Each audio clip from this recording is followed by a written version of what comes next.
오늘 하나님이 우리에게 주신 말씀은 그리스도로 사는 세대 이제 요셉에 대해서 들어가게 됩니다. 길고 긴 야곱 얘기가 끝난 것 같지만 야곱이 죽기까지는 끝나지 않을 겁니다. 오늘도 야곱은 저에게 비난을 받을 거고요. 오늘 하나님이 허락한 주일을 이렇게 사랑하는 소원교회 성도분들과 함께하게 돼서 오늘도 행복합니다. 진짜로 이날을 위해서 살아온 게 아닐까 싶을 정도로 개척하고 나서 이제 보통 이제 이렇게 사그러질 때도 됐는데 저는 여전히 그때와 똑같아요. 처음 개척했을 때부터 지금까지 정말 행복하게 하나님이 주신 인생들을 살고 있습니다. 그게 다 하나님이 하나님의 말씀을 품고 하나님의 소원을 품은 우리 성도님들을 우리에게 보내주셨고 이 많은 것들이 맞아 떨어지면서 된 것 같아요.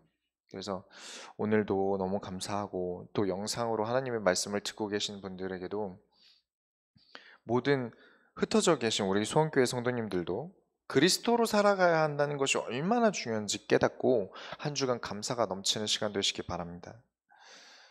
오늘 서론으로 삶의 방향에 대해서 얘기를 좀 하겠습니다. 여러분의 삶의 방향이 어디에 맞춰져 계신가요?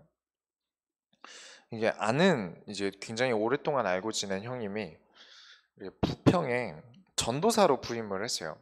저보다 나이가 좀 많은데 그래서 오랜만에 밥을 먹으러 이제 작년이었죠. 작년에 부임을 해서 작년에 이제 같이 밥을 먹으러 갔는데 그래서 같이 밥 먹으면서 이런저런 얘기를 하다가 이제 부평 지하상가 얘기가 나왔어요. 원래 부평 지하상가가 인터넷으로는 되게 유명합니다. 어떻게 유명하냐면 한 번 들어가면 나가기가 힘든 걸로 유명해요. 왜냐면 너무 미로 같아서 처음 온 사람들이 적응을 잘 못하거든요. 그래서 처음에 갔는데 그나마 이 형님이 길눈이 좀 밝은 편이라 잘 다녔는데 그래도 너무 힘들었다고 합니다. 빠져나오기도 힘들고 여기가 다 거기 같은데 내가 지금 어딘지도 모르겠고 미로 같고 이게 처음 온 사람들은 정말 다들 힘들어 하더라고요. 피곤하겠죠. 여러분의 삶의 방향이 어디에 맞춰 계십니까? 오래 사는데 도전하고 계십니까? 내 삶이 건강하게 오래 사는데 도전하고 계십니까? 그렇다면 순교자들은 성공한 삶이 아닐 겁니다. 자기 스스로가 죽음을 선택했어요. 하나님의 영광을 위해서. 또 선택하지 못한 사람들도 있겠죠. 어떻게 됐든 간에 우리의 방향이 하나님의 소원에 맞춰져 있어야 합니다.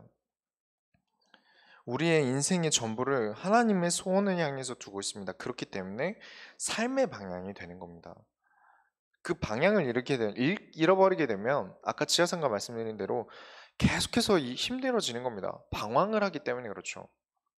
여기저기 계속 방황을 하는 거예요. 걸어도 걸어도 끝이 안 나는 것 같고 땀은 계속 나고 너무 많이 걸어서 힘드니까 주저앉고 그렇죠. 주저앉았다가 또 걷는데도 여전히 방향을 몰라서 헤매게 되죠. 그래서 우리가 삶에 대한 방향을 올바르게 잡는 게 중요합니다. 마트를 가도요. 늘 가던 마트는 쉽게 갔다 올 수 있어요. 근데 처음 가본 마트는 진짜 이렇게 진이 빠집니다. 정신이 없어요. 처음 가보다 보니까 똑같은 시간을 걸어도 똑같은 장을 봐도 더 피곤해요. 더 힘들고요. 갔다 와서 짐 정리할 힘도 없어요. 그렇게 됩니다. 왜냐? 처음 가본 길이기 때문에 그래요. 우리가 인생을 처음 가보지 않습니까? 내일을 가보신 적 있으십니까? 없지 않습니까? 이 인생을 하나님께 방향 맞춰서 하나님께 나아가지 않으면 우리는 계속해서 힘든 방황을 하게 됩니다. 이 방황이 짧으면 그나마 괜찮을 거예요. 근데 길어질수록 힘든 겁니다. 몇 배로 계속 더 힘들어져요. 그래서 야곱의 인생을 뭐라고 했죠? 험한 인생을 살았다 하는 겁니다. 누가 야곱더러 험한 인생을 살았다고 합니까? 야곱 스스로가요. 나는 험한 인생을 살았습니다라고 하지 않습니까? 우리가 하나님께 삶에 대한 방향이 맞춰져 있지 않으면 험한 인생을 삽니다. 그래서 오늘도 한번 보겠습니다. 요셉 얘기를 하기 위해서 반드시 짚고 넘어가야 됩니다. 요셉이 꿈을 꾸기 시작합니다. 오늘 본론에 엉망이 되어버린 가정에서 이 가정이 엉망이 되어 있어요. 지난주에 말씀드렸죠. 아주 복구가 이건 어떻게 할 수 없다 싶을 정도로 망가져 버렸습니다. 모든 게 악순환돼 버렸어요. 그 와중에 요셉이 꿈을 꿔버립니다. 어떤 꿈을 꾸냐면 창세기 37장 7절에 우리가 밭에서 곡식단을 묶더니 내 단은 일어서고 당신들의 단은 내 단을 둘러서서 절하더이다. 이 말을 듣고 형들이 기분이 나쁘죠. 단들이 요셉에게 절을 했다. 요셉의 단에게 절을 했다. 주인과 이제 주인과 그 밑에가 바뀌어 있다는 겁니다. 그쵸? 이게 저라면 안 할 것 같아요. 이게 요셉이 막 어렸을 때라고 얘기를 하지 않습니까? 근데 성경을 엄밀히 들여다보면 17살입니다. 어느 정도 알 거 알 나이에요. 말을 가릴 줄 알아야 됩니다. 근데 요셉이 말을 못 가린 게 그냥 단순히 영적 문제라고 생각하시는 분들이 계십니다. 그게 아니라요. 지난주에 말씀드린 대로 집안이 엉망이 됐지 않습니까? 거기다가 여기서 좀 더 생각을 해봐야 되는 게 형들은 아버지 눈치를 본다고 요셉에게 아무 말도 못해요. 요셉을 가르쳐 줘야 되는데 요셉을 훈계하고 어떻게 살아가야 될지를 가르쳐야 되는데 17살이 될 때까지 못 배운 겁니다. 이걸 그나마 대화를 할 수 있는 사람이 이제 아버지밖에 남지 않았어요. 근데 아버지는 그런 걸 가르쳐 줄 만한 그릇이 못 됩니다. 요 야곱의 수준이 그게 못 돼요. 거기다 형들은 싫어하죠. 자기 자식이라고 요셉은 색채 옷을 입히면서 아끼죠. 악순환인 거죠. 될 수가 없는 겁니다. 요셉의 수준이 클 수가 없어요. 17살이 될 때까지 수준이 클 수가 없는 데다가 이 레아의 아들들 같은 경우도 분명히 라헬의 아들이기 때문에 질투심이 자식에게 넘어갔지 않겠습니까? 근데 이거보다 더 크게 생각하셔야 되는 건 레아의 자녀들이 아닙니다. 시, 시종으로 들어왔던 시종으로 들어왔던 엄마 둘의 자녀들이에요. 부모의 상처가 그대로 자녀들에게 전달되지 않겠습니까? 우리가 보통 뭐 하면 안 되는 말도 가끔씩 실수로 자식들에게 하지 않습니까? 그렇죠. 저는 안 그런 집을 못 봤어요. 다 그래요. 인간이라면 그렇습니다. 제가 부교육자를 10년을 하면서 항상 그랬어요. 항상 그랬어요. 그거는 누가 되고 안 되고가 아니라 아마 저도 그럴 거고요. 이제 결혼하고 애를 낳은 모든 사람들이 그럴 거예요. 그런데 지금 이 상처들이 자녀들에게 넘어갔을 것도 생각을 하셔야 됩니다. 아마 분명히 전달됐을 거예요. 힘들었지 않겠습니까? 시종의 아들로 사는 건 또 얼마나 차별이 있었겠습니까? 그죠? 본부인의 아들이 아니에요. 심지어 첫째 부인도 본부인이라고 야곱이 치지도 않는데. 이런 상황에서 요셉만 이쁨을 받아요. 그러니까 이건 굉장히 악순환인 겁니다. 이거는 어떻게 엉망이에요. 뭐라고 설명하기도 힘들 만큼 이제 그런 상황에서 지금 요셉이 이런 말을 해버리니까 얼마나 미움을 받겠습니까? 첫째 아들이랑 요셉의 나이 차이가 얼마나 되는지 아십니까? 13살 차이가 납니다. 이때 당시 루벤 나이가 30살이에요. 30살짜리 형 앞에 형들 나이가 쭈루룩 있는데 최대 30살 형 앞에서 그런 말을 했다고 생각해 보십시오. 당신들의 단은 내 단에 절하던데요. 이게 기가 막힌 겁니다, 형들도. 근데 여기서 한 가지를 더 깊이 봐야 됩니다. 이 꿈에 대한 해석에 대해서 비난하는 건 좀 다른 차원의 문제입니다. 단순히 요셉이 밉다의 문제가 아니에요. 그게 두 번째로 봐야 되는 게 이 문제가 왜 다른 차원의 문제냐면 신앙이 자녀들에게 전해지지 않는 문제가 있는 겁니다. 신앙이 자녀들에게 전해지지 않았다는 증거예요. 왜 그러냐면 37장 8절에 그의 형들이 그에게 이르되 내가 참으로 우리의 왕이 되겠느냐 참으로 우리를 다스리게 되겠느냐 하고 그의 꿈과 그의 말로 말미암아 그를 더욱 미워하더니 이걸 미워하면 안 됩니다. 왜냐? 신앙이 전달이 안 됐다는 증거예요. 야곱이 자기 자녀들에게 신앙을 안 가르쳤다는 증거입니다. 왜 그러냐면 야곱도 환상 중에 하나님을 만났지 않습니까? 그걸 몇 번을 그랬습니까? 꿈에서도 나타나고요. 하나님이 그렇게 몇 번이고 가르쳐 주는 것들이 있습니다. 다른 예를 하나 들어보겠습니다. 출애굽기에 보면 출애굽하면서 당시에 광야에서 이스라엘 백성 중에 하나가 갑자기 일어나서 하나님의 예언을 하기 시작합니다. 하나님의 말씀을 전달하기 시작해요. 이걸 보고 너무 놀란 여호수아가 달려와서 모세에게 뭐라고 하냐면 지금 선생님의 고유 권한을 침범합니다. 하나님의 말씀은 모세 당신만 전해야 되는 거 아닙니까? 근데 다른 백성이 하고 있지 않습니까? 이거 가서 말리셔야 됩니다. 이렇게 얘기하니까 모세가 뭐라고 대답하냐면 민수기 11장 29절에 모세가 그에게 이르되 내가 나를 두고 시기하느냐 여호와께서 그의 영을 그의 모든 백성에게 주사 다 선지자가 되게 하시기를 원하노라. 하나님의 말씀에 하나님 음성에 귀를 기울이고 그 말씀을 전하는 사람이 그 전에 모세밖에 없었을 뿐 아닙니까? 하나님은 다 주고 싶어 하세요. 모든 하나님의 백성들에게 단순히 목회자에게만이 아니라 모든 성도들에게 하나님의 말씀이 전달되길 바라세요. 그게 전달되었다면 그 전달된 것을 다른 사람에게 공유하는 게 나쁜 겁니까? 아니죠. 너무 좋은 겁니다. 하나님의 말씀을 전달하지 않습니까? 전도도 그런 겁니다. 하나님의 말씀을 전달하는 거 아닙니까? 그런데 지금 이런 것들을 비난하게 되면 잘못됐다는 거죠. 요셉이 꿈을 꾼 게 잘못된 겁니까? 물론 기분이 나쁠 수 있어요. 그러나 이게 교육이 되었다면, 그래, 하나님이, 하나님이 그 10명의 형이 있습니다. 한두 명도 아니에요. 10명의 형 중에 단 한 명도 나와서 기분은 좀 나쁘지만 하나님이 우리에게 뭘 가르치려고 하는지 한번 들어볼까? 생각해보자. 하나님 우리에게 어떤 언약을 가르쳐주고 싶어 하시는 걸까?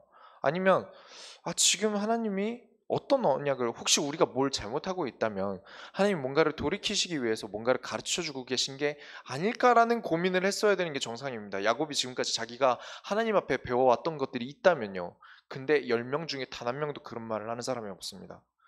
언약 전달이 안 됐다는 거예요. 한 명에게도 하나님 말씀이 전달된 자식이 없습니다. 정말 큰 악순환인 거죠. 하나님이 그렇다고 이 집을 포기하십니까? 안 합니다. 그래서 요셉이 꿈을 꾸는 겁니다. 야곱이 가르쳤으면 그 집이 꿈을 꿀 일이 없어요. 복이 무엇인지 야곱이 자녀들에게 올바르게 설명했다면 꿈이 아니라 사건과 사건 속에서 하나님이 주시는 것들을 눈치채고 깨달아 갔을 겁니다. 뭔가 일들과 하나님이 주시는 응답 속에서 또 선조들과 선배들에게 배웠던 하나님이 복을 통해서 너희는 그리스도를 통해서 살아가라는 그 언약이 전달되었다면 꿈을 꿀 필요도 없습니다. 그런데 꿈을 꿔야만 했습니다. 아무도 안 하니까요. 아버지도 안 하고 형들도 안 하니까요. 하나님이 그렇게 하시는 중에 37장 9절부터 10절에 보면 요셉이 다시 꿈을 꾸고 그의 형들에게 말하여 이르되 내가 또 꿈을 꾼즉 해와 달과 열한 별이 내게 절하더이다 하니라. 그가 그의 꿈을 아버지와 형들에게 말하매 아버지가 그를 꾸짖고 그에게 이르되 네가 꾼 꿈이 무엇이냐? 나와 내 어머니와 내 형들은 참으로 가서 땅에 엎드려 네게 절하겠느냐. 11절까지 보면 그의 형들은 시기하되 그의 아버지는 그 말을 간직해 두었더라. 이렇게 끝나면 안 되죠. 혼내고 마음에 간직하고 끝. 왜 이렇게 됐을까요? 요셉이 또 이런 말을 하는 것도 요셉이 그래도 하나님의 언약을 가지고 있다면 말이 안 통하는 사람이라면 저 같으면 안 할 겁니다. 시간표를 보고 말을 해야죠. 저도 어릴 때는 말을 못 가려서 고생 많이 했어요. 저 진짜 말을 못 가려서 미움도 참 많이 받고요. 근데 이거는 진짜 다른 문제입니다. 말을 가리고 안 가리고의 문제가 아니라 언약을 선택하는 데 있어서 사건과 문제를 두고 하나님의 계획을 찾아가야 되는 문제인 거죠. 우리 교회가 소원교회가 가지고 있는 가장 중요한 정체성이 무엇입니까? 종교 생활을 내려놓고 하나님의 살아계심을 믿고 날마다 나아가는 겁니다. 이게 소원교회의 가장 중요한 정체성 중 하나예요.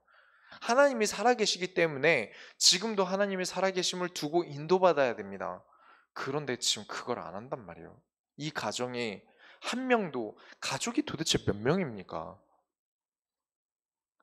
엄마가 셋이 있고 아버지가 한 분 계시고 형제가 12인데 단 한 명도 안 해요. 이런 상황에서 이게 언약이 통하고 안 이게 야곱은 마음에 두었더라를 되게 언약이 통하는 말처럼 이제 설교하시더라는 분들도 계시는데 제 눈엔 그렇게 보이지 않습니다. 왜냐?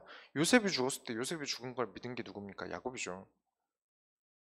이런 상황들의 악순환 속에서 우리가 아셔야 되는 게 하나님이 결국엔 그 꿈을 통해서 어디로 보내십니까? 애굽으로 보내십니다. 애굽으로 가게 되는 꿈을 꾸게 하신 거예요. 이 꿈을 해석하자면 어려운 것도 아니고 애굽으로 가게 된다는 꿈인데, 이 애굽에 대한 번역 때문에 우리나라식으로 해석한 거고, 애굽이라는 말은 이집트를 번역한 겁니다. 우리나라식으로 설명하다 보니까 애굽이 된 거예요. 그리고 이제 애굽이라는 곳은 4대 문명이 있는 곳이죠. 4대 문명 중 하나예요. 나일강이 흐르는. 그리고 이제 파라오라는 거 아시죠? 성경에서는 바로라고 적습니다. 뭐 여러분이 알고 가시는 뭐 클레오파트라라던가 다 이런 사람들이 이집트 사람이죠. 그래서 이집트에 대해서는 어느 정도 알고 계실 거라고 생각합니다. 이 꿈이 창세기 마지막쯤에 말씀을 드리겠지만, 야곱의 가족들이 흉년이 들어서 갈 데가 없어집니다. 흉년이 들어서 힘들어지니까 방향이 애굽으로 가게 되는 방향입니다. 요셉이 있는 방향으로 움직이게 되는 거죠. 그걸 절했다라는 표현이 들어가게 돼서 이 꿈의 해석은 요셉이 있는 곳으로 방향이 맞춰서 이동하게 된다는 꿈입니다. 그런데 언약적으로 생각해 보십시오. 하나님이 원하시는 땅이 어디입니까?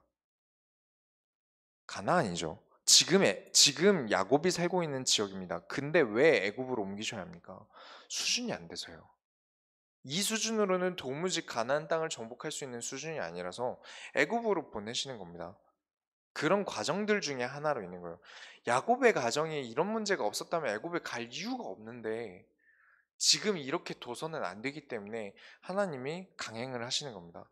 요셉을 통해서요. 이런 악순환의 결과는 결국엔 하나님의 말씀을 100% 믿지 못한 문제입니다. 여러분이 하나님의 말씀을 믿으셔야 돼요. 하나님의 말씀은 100% 성취된다 하고 믿으셔야 됩니다. 예배 드리시죠. 이 예배 드리고 그냥 가는 게 아니라, 오늘 나에게 하나님 주신 말씀은 내가 은혜를 받든 못 받든, 내 상태가 좋든 안 좋든, 어떻게 됐든 오늘 하나님의 말씀은 성취됩니다. 제가 하는 말 말고요. 제가 예로를 든 거 말고요. 그거 성취된다는 게 아닙니다. 성경에서 하나님이 하나님의 말씀으로 나타내신 것들이 성취가 됩니다. 그렇기 때문에 반드시 믿으셔야 돼요. 하나님이 하겠다 하신 게 몇 번입니까? 가나안 땅에 대한 언약이. 근데 왜 애굽으로 돌리셔야 됩니까? 이걸 눈치를 챘어야 돼요. 이 꿈을 얘기했을 때 이 가족들은 여기서 눈치를 채고 멈췄어야 되는데 못하니까 결국엔 애굽으로까지 가게 됩니다.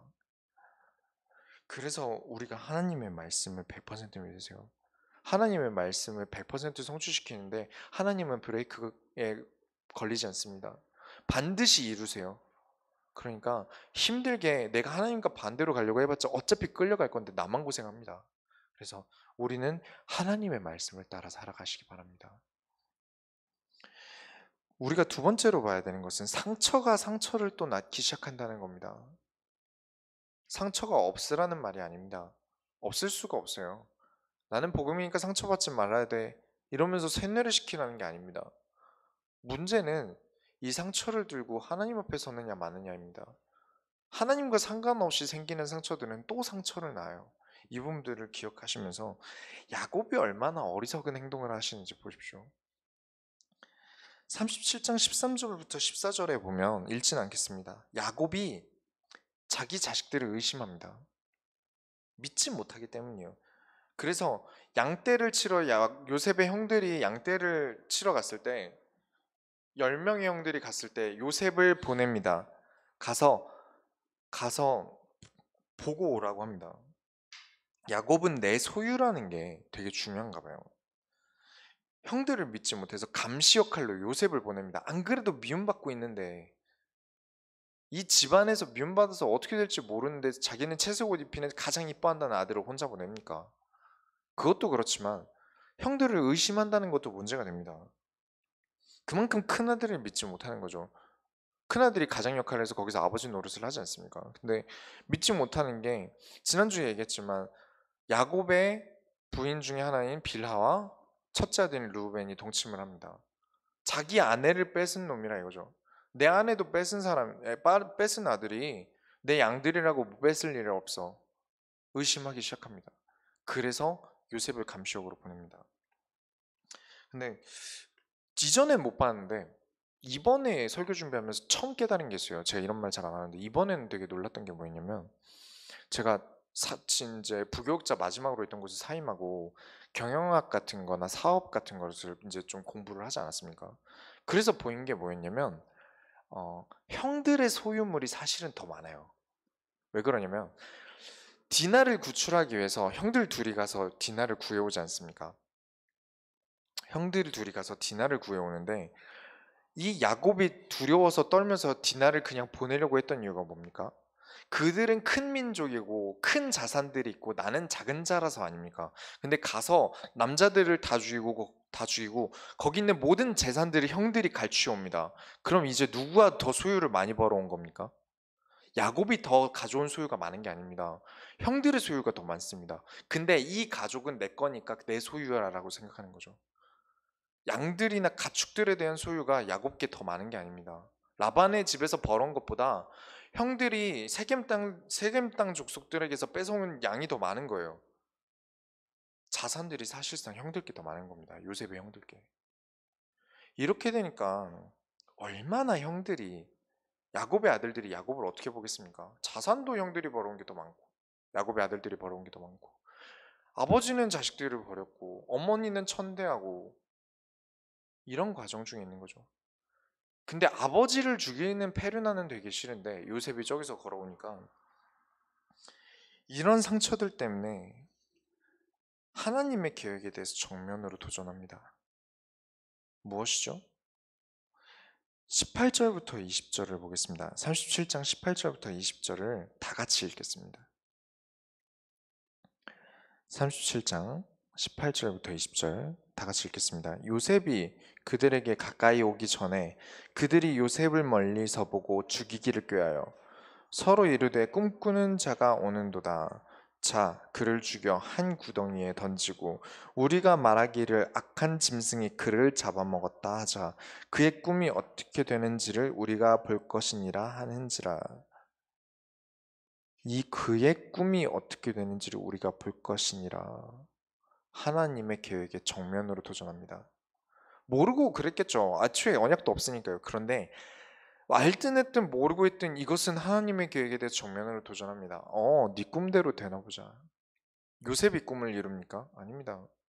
하나님이 그 꿈을 이룹니다. 그런데 하나님이 주신 꿈에 대해서 지금 형들이 정면으로 도전하는 겁니다. 이거 정말 끔찍한 일입니다. 왜 신앙이 올바른 복음이 전달되어져야 합니까? 안 그러면요, 나도 모르게 내 삶이 하나님의 계획에 정면으로 도전합니다. 완전 반대 방향으로 가려고 해요. 하나님이 가고자 하는 삶의 방향이 아니라 내가 원하는 내 삶의 방향으로 돌이켜서 하나님의 계획에 대해서 정면으로 도전합니다. 얼마나 끔찍한 일이라고 생각하십니까? 이런 상황에 대해서 이 책임에 대해서는 저는 전적으로 야곱의 책임을 둡니다. 이제 프로축구를 보면 축구 선수 한 명이 계속 잘못을 하면 그 한 명을 자르죠. 근데 구단과 팀 자체가 운영이 잘못되고 팀 자체가 축구에서 계속 지게 되면 어떻게 됩니까? 선수를 자릅니까? 아닙니다. 감독을 자릅니다. 감독에게 책임이 있는 겁니다. 하나님이 야곱에게 맡겨두신 거 아닙니까? 언약을 전달하라고 그리스도로 살아가는 세대를 깨우라고 하나님이 언약을 주신 건데 야곱이 자기 책임을 무시합니다. 의심만 하고 자식 보내서 감시하라고 보냅니다. 그 결과로 요셉이 지금 죽게 된 겁니다. 자기 자녀들이 하나님 계획에 대해서 정면으로 도전합니다. 이런 사건이 생길 때까지 방치한 겁니다. 그래서 우리가 하나님의 뜻대로 가야 돼요. 하나님의 소원에 대해서 우리가 방향을 맞추지 않으면 당연히 험한 세월 사는 겁니다. 이게 무슨 고생입니까? 딱 하나 틀어진 거예요. 하나님의 계획. 딱 하나 틀어진 겁니다. 하나님의 소원. 이것에서 틀어지니까 모든 게 틀어져요. 그 중에서도 루벤과 유다를 보겠습니다. 루벤이 상처가 많은 것도 맞아요. 아버지를 우습게 본 것도 맞습니다. 그렇다 그래도 생명이 소중하긴 했나 봐요. 그런 루벤과의 소통이 되었다면 루벤은 그래도 요셉을 챙겼을 사람인데 야곱이 루벤과 소통이 안 되니까 요셉을 책임져 줄 사람에게 맡기지 못하는 거죠. 지금 37장 21절부터 22절에 보면 루벤이 듣고 요셉을 그들의 손에서 구원하려 하여 이르되 우리가 그의 생명은 해치지 말자. 루벤이 또 그들에게 이르되 피를 흘리지 말라. 그를 광야 그 구덩이에서 던지고 손을 그에게 대지 말라 하니 이는 그가 요셉을 그들의 손에서 구출하여 그의 아버지에게로 돌려보내려 함이었더라. 그래도 가장 장남이고 가장 어른이에요. 죽이지 말라고 하는데도 형들이 죽이려고 하니까 다시 어떻게든 구해올 생각을 합니다. 다시 아버지에게로 돌려보낼 생각을 해요. 다시 죄가 죄로 연결되기를 바라지는 않았습니다. 그래서 구덩이에 빠지면 자신이 건져내려고 한 거죠. 근데 다른 형들은 그럼에도 불구하고 요셉을 죽이려고 빠뜨렸고 그 구덩이에 물이 없어서 살아납니다. 그래도 죽지 않게 돼요. 근데 루벤은 알고 있었던 것 같아요. 경험이 많아서 지금 물이 없을 걸 예상하고 이 형제들 무리에서 빠졌습니다. 나중에 때가 되면 저녁쯤에 형들 그러니까 아들들이 다 집에 돌아간 다음에 다시 건져 오려고 대기하고 있어요. 그러니까 물이 없을 걸 예상을 한 겁니다. 그런 상황에서 이제 루벤이 빠져 있는데 이 상황에서 형들이 요셉을 빠뜨려 놓고 편하게 밥을 먹으려고 해요. 아, 이것도 잔인하죠. 사람을 죽여놓고 밥이 들어갑니까? 그러니까 상처라는 게 무서운 겁니다. 사람을 이렇게까지 극단적으로 몰아가요. 아주 끔찍한 거죠. 동생 죽여놓고 밥을 넘어가려고 하는데 이걸 보고 이제 유다랑 루벤이 아다리가 안 맞은 겁니다. 유다가 또 구하려고 합니다. 그래서 26절, 27절에 보면 유다가 자기 형제에게 이르되 우리가 우리 동생을 죽이고 그의 피를 덮어둔들 무엇이 유익할까? 자, 그를 이스마엘 사람들에게 팔고 그에게 우리 손을 대지 말자. 그는 우리의 동생이요 우리의 혈육이니라 하매 그의 형제들이 청종하였더라. 이 말을 안 했으면 루벤이 다시 와서 건져서 집에 보냈을 겁니다. 근데 유다랑 말이 안 맞은 거죠. 그래서 애굽으로 팔려갑니다. 여기에 하나님의 섭리가 있는 겁니다. 하나님은 결국엔 자기 선택을 하신 거예요. 루벤 선택대로 됐으면 안 됐기 때문에 하나님이 유다에게 다시 한번 마음을 주신 거죠. 그래서 애굽으로 보내신 겁니다. 이걸 두고 루벤이 29절 30절에 보면 루벤이 돌아와 구덩이에 이르러 본즉 거기 요셉이 없는지라 옷을 찢고 슬펐다는 거죠. 아니 세상에, 아우들에게 되돌아와서 이르되 아이가 없도다 나는 어디로 갈까? 요셉이 없다, 동생이 없다 안 했습니다. 아이가 없다 했습니다. 나이 차이가 너무 많이 나는 동생이라 진짜로 내 아들처럼 생각한 겁니다. 그 말에서 비롯되는 거죠. 나는 어디로 돌아갈까 합니다. 이대로 나는 아버지한테 못 돌아간다. 내 동생이 없어지지 않았냐? 라는 거죠. 그나마 어른 행세를 한 겁니다. 그 집안의 장남으로서 그런 거죠. 이것을 보면서 무슨 생각이 드십니까? 상처가 상처를 낳습니다. 언약으로 전달되지 않은 상처는 상처를 낳는데 내 상처를 언약으로 바꿔서 전달되면 가장 강한 시너지를 냅니다. 우리 인간이란 게 어떻습니까? 그냥 말해서 듣습니까? 그쵸?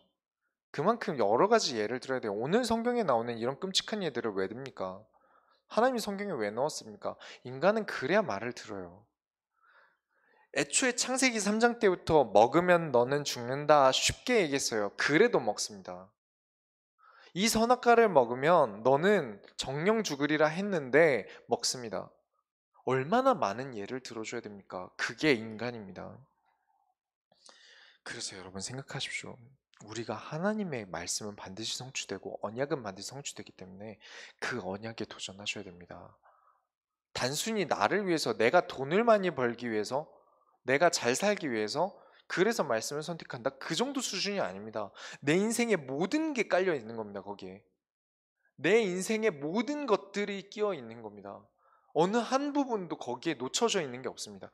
그래서 말씀에 도전하십시오. 그래서 복음과 그리스도를 통하여 살아간다는 것에 도전하십시오. 오늘 그리스도를 통한다는 게 무엇인지 요셉을 통해서 점검하겠습니다. 하나님과의 동행에 대해서 생각해 보십시오. 38장에서 넘어가 39장에 넘어가겠습니다. 38장 얘기는 번외로 유다 얘기이기 때문에 오늘 오후 메시지 때 얘기하겠습니다. 근데 이 38장도 절대 놓치면 안 돼요. 하지만 오늘 요셉을 두고 얘기하고 있는 거기 때문에 넘어가지만 그건 오후 예배 때 말씀을 드리겠습니다. 그래서 형통한 자가 되어라고 합니다. 지금 이스마엘 사람이 요셉을 노예로 데려갔어요. 이것도 얼마나 끔찍한지 생각하셔야 됩니다. 이스마엘이 누굽니까? 아브라함이 낳은 아들입니다. 할아버지 집안이에요. 지금 요셉의 할아버지 집안입니다.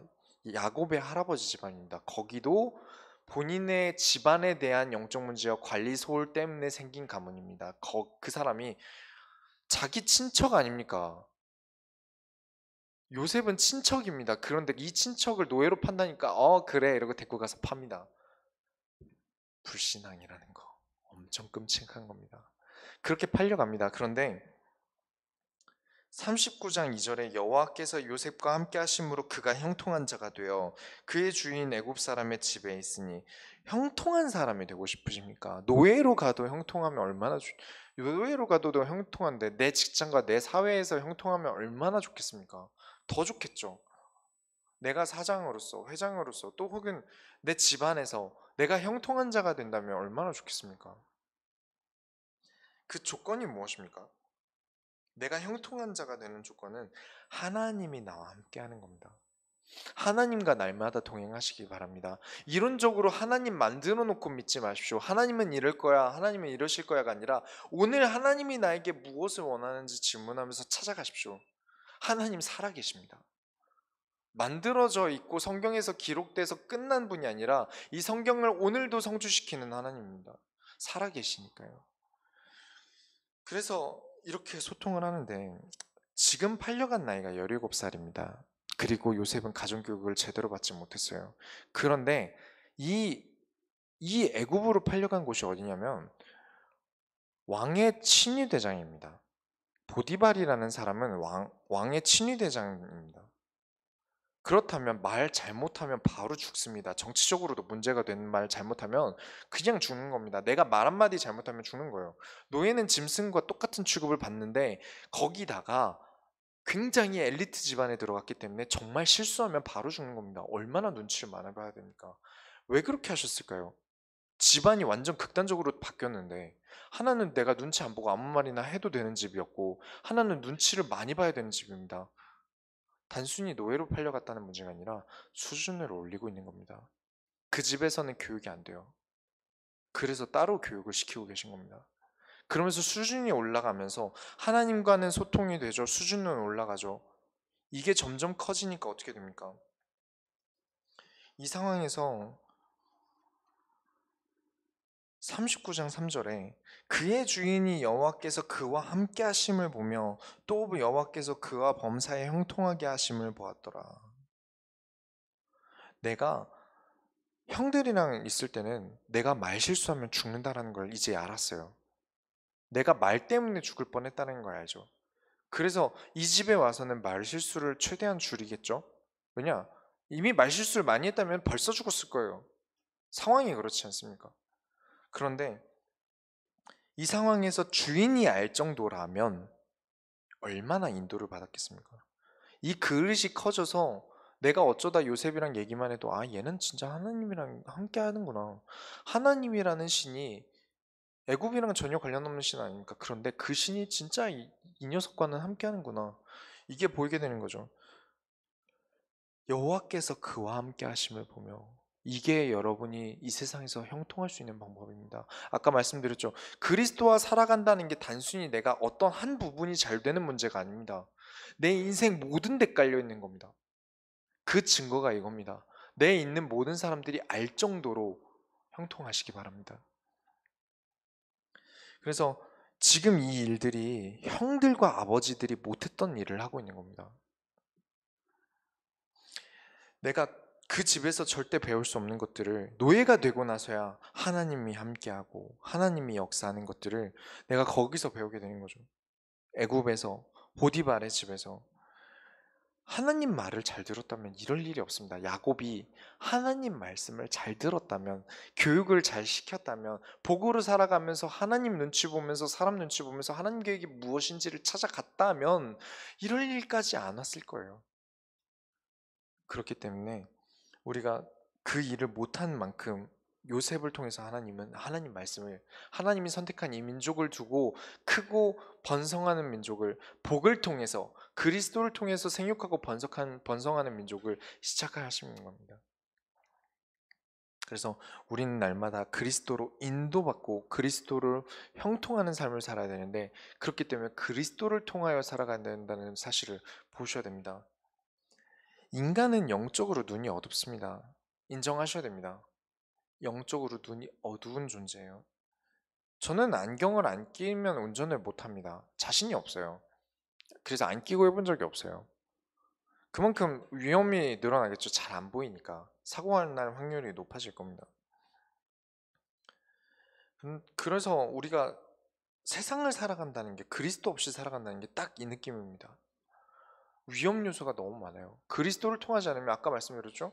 내가 하나님의 말씀에 정면으로 도전해서 반대 방향으로 가버리는 겁니다. 어제 이제 아는 친구 결혼식을 가는데 30분도 안 걸리는 곳이 1시간 15분이 걸리더라고요. 근데 왜, 원래 주말이라 주말이라 막히나 했는데 돌아올 때 보니까 한 2시간 걸리는 겁니다. 아차 싶었던 게 뭐였냐면, 벚꽃이 펴서 인천대공원이 엄청 막힌 거예요. 그 길로 가니까 너무 막히는 거죠. 생각도 못했습니다. 인간이 그래요. 이런 앞뒤의 상황을 어떻게 우리가 생각하고 움직이겠습니까? 생각해보면 생각해볼 수 있는 일이었는데 그런 생각도 못한 거죠. 우리 인간이 그렇습니다. 그렇기 때문에 여러분은 그리스도를 통해서 보셔야 돼요. 우리가 얼마만큼 눈이 어두운 존재이기 때문에 우린 그리스도를 통해서 형통해지지 않으면 세상을 나아갈 수가 없습니다. 삶의 방향이 방황할 수밖에 없고 피곤할 수밖에 없어요. 당연히 험한 세월을 삽니다.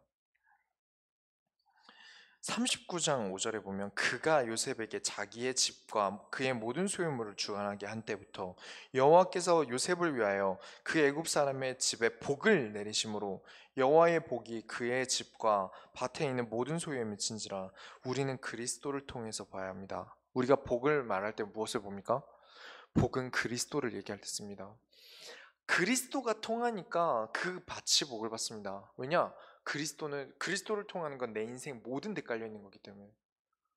보디발이 보고 아니까 그 보디발의 집까지 형통함을 얻습니다. 여러분, 그리스도를 통해야 된다는 거. 그 형들과 그 아버지가 하지 못했던 그리스도를 통하여 된다는 것이, 오히려 상황은 악해졌는데 오히려 더 나아갑니다. 오히려 상황이 더 악해졌는데 오히려 그리스도 때문에 더 많은 응답들과 더 좋은 응답들을 받습니다. 여러분이 그 응답의 주역이 되시기 바랍니다. 그리스도를 통해서 살아가는 것의 주인공이 되시기 바랍니다. 그래서 오늘 결론을 두자면, 여러분 그리스도와 동행하십시오. 하나님과 날마다 동행하시기 바랍니다. 방법은 내가 하나님의 관심을 갖는 거예요. 하나님이 오늘 무엇을 원하시는지, 하나님의 말씀에 관심을 가지는 겁니다. 어떤 일이든지 하나님이 나에게 무엇을 원하시는 것일까? 하나님이라면 어떻게 하셨을까? 날마다 찾으십시오. 그리고 오늘 말씀을 주시는 이 말씀들을 가지고 이 일을 두고 한 주간 우리에게 어떻게 성취될 메시지를 주셨을까? 어떤 일이 있었든지 찾아보십시오. 반드시 주실 겁니다. 그 사람이 형통한 사람이 되는 겁니다. 예수님이 공생의 기간 동안 제자들과 있을 때, 자, 오늘 몇 시 몇 분에 설교 있으니까 그때 오세요 하신 게 아닙니다. 먹을 때도 같이 먹으셨고요. 잘 때도 같이 주무셨습니다. 왜일까요? 우리는 전도자의 말이라고 하지 않습니다. 전도자의 삶이라고 합니다. 삶을 가르치신 거예요. 삶 속에서 가르치신 거예요. 제자들이 그렇게 되니까 예수님 부활하시고 난 다음에도 하나님이, 예수님이라면 이때 어떻게 하셨을까? 예수님이 지금 나에게 무엇을 원하실까? 지금 예수님이라면 어떻게 하셨을까를 고민합니다. 그렇게 해서 하나님이 이 사람들에게 예수님이라면 어떻게 하셨을까 인도받던 것들을 집필을 합니다. 편지로 보내요. 그게 성경이 됩니다. 하나님의 말씀이 돼버려요. 그걸 서신서라고 합니다. 그래서 어떻게 됩니까? 에베소서 4장 20절에 바울은 고백합니다. 오직 너희는 그리스도를 그같이 배우지 아니하였느니라. 그리스도를 배운 대로 합니다. 우린 예수님을 따라갑니다. 베드로는 자신이 예수님께 받았던 질문이 있습니다. 네가 정녕 나를 사랑하느냐 물었습니다. 이 질문을 두고 죽을 때까지 고민하다가 죽음 직전에 마지막으로 쓴 선지서 베드로 후서 맨 첫 장에 사랑이라는 것이 하나님의 거룩한 성품 중에 가장 어려운 성품이라고 고백합니다. 하나님이 하신 말씀, 예수님이 하신 말씀을 잊지 않아요. 계속 고민합니다. 예수님이 나에게 왜 그러셨지? 지금 내가 예수님이 원하시는 게 무엇이지? 항상 고민합니다. 예수님이 가르치신 것들을 두고 제자들의 행적을 누가가 사도행전으로 씁니다. 우리가 전도라는 것에 있어서 절대 빼서는 안 되는 장이죠. 사도행전이라는 건요. 그만큼 중요한 겁니다. 하나님의 말씀이 돼버릴 만큼 하나님이 원하는 삶을 살아가는 건 너무 중요한 겁니다. 이것 말고도 너무 많습니다. 이 사람들이, 이 신약의 영웅들이 로마를 정복하고 성경을 나누고 하나님의 말씀을 나눠서 지금 우리가 있는 겁니다. 여러분이 그리스도로 사는 세대가 무엇인지 아시기 바랍니다. 단순히 가정이 아니라 이 가정이 한 시대가 됩니다. 내가 한 시대의 응답이 됩니다. 여러분이 그 응답에 도전하셔야 됩니다.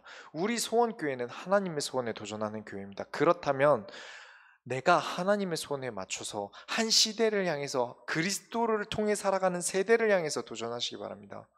그렇습니다. 우리가 하나님의 소원을 이루어드립시다. 기도하겠습니다. 하나님 감사합니다. 우리가 하나님의 소원을 향해 도전합니다. 우리가 이 소원을 위해 하나님, 우리가 이 세상의 형통한 자가 되길 원합니다. 하나님이 우리와 함께하여 주옵소서. 우리가 날마다 이 임마누엘의 축복이 함께하길 원합니다. 날마다 하나님과 동행하고 하나님과 소통하고 하나님이 무엇을 원하는지 찾아 나서며 하나님이 원하시는 하나님의 말씀을 따라 인도를 받다가 이 세상을 살리고 그리스도가 전달되어지고 모든 사람들에게 올바른 신앙이 전달되어질 만큼 이 삶의 주인공이 주역이 되게 하여 주옵소서. 우리 소원교회 성도들을 일으키시고 세우셔서 날마다 하나님 앞에서 쓰임받을 수밖에 없도록 하나님이 함께하여 주옵소서. 예수 그리스도의 이름으로 기도드렸습니다. 아멘.